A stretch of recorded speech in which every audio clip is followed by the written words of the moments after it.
आजकल बारिश और बाढ़ के जो भयावह वीडियो या तस्वीर हम देख रहे हैं, ये हर बार होता है।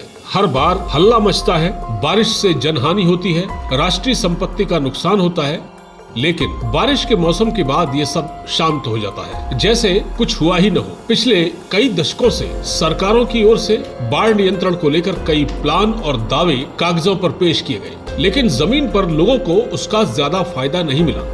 नदियों को जोड़ने की परियोजना भी जमीन पर नहीं उतर पाई। मानसून के सीजन में पानी भी बरसेगा, बाढ़ भी आएगी। ऐसा नहीं है कि सरकार बाढ़ को लेकर कोई प्लानिंग नहीं कर रही। प्लानिंग तो खूब होती है, अधिकारी बैठक भी करते हैं, लेकिन प्लानिंग फेल क्यों होती है, ये समझ में नहीं आता। बाढ़ राहत के तमाम प्रोग्राम कागजों पर ही दिखते हैं और हर साल बर्बादी के बाद राहत कैंप, भोजन वितरण, अस्थायी कैंप आदि दिखने लगते हैं। फिर बाढ़ से तबाह हुए लोगों को कुछ हजार रुपयों के राहत चेक मिल जाते हैं, लेकिन अगले मानसून में फिर वही सिलसिला शुरू हो जाता है। आपको बता दें कि भारत दुनिया में बाढ़ की तबाही झेलने के मामले में सबसे खतरनाक जोन वाले देशों में से है। अब हम आपको बताते हैं कि देश में कुछ नदियां मानसून की बाढ़ से लबालब रहती हैं। आइए थोड़ा इन नदियों का जिक्र करते हैं।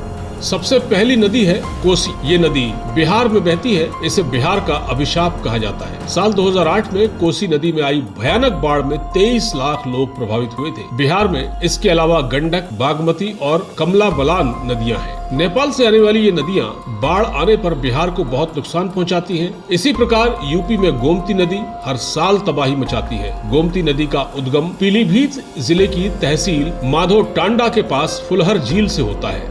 बारिश के बाद ये रौद्र रूप धारण कर लेती है। इसी प्रकार मध्य प्रदेश की नर्मदा नदी का पानी बारिश के दौरान न केवल मध्य प्रदेश बल्कि गुजरात को भी नुकसान पहुंचाता है। इसी तरह महाराष्ट्र, तेलंगाना और आंध्र प्रदेश में बहने वाली गोदावरी नदी नासिक और महाराष्ट्र के हिस्सों में भी तबाही मचाती है। यही हाल पश्चिम बंगाल और झारखंड में बहने वाली दामोदर नदी का है। गंगा नदी को उत्तर भारत की जीवन रेखा कहा जाता है, लेकिन जब ये बरसात में उफनती है तो उत्तर प्रदेश, बिहार और पश्चिम बंगाल में विस्थापन शुरू हो जाता है।